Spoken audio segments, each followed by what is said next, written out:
سبح اسم ربك الأعلى الذي خلق فسوى والذي قدر فهدى والذي أخرج المرعى فجعله غثاء أحوى سنقرئك فلا تنسى إلا ما شاء الله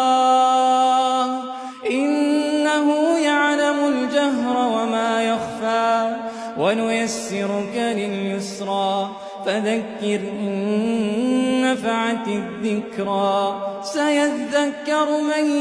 يخشى ويتجنبها الأشقى الذي يصلى النار الكبرى ثم لا يموت فيها ولا يحيا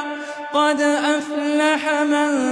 تزكى وذكر اسم ربه فصلى بل تؤثرون الحياة الدنيا والآخرة خير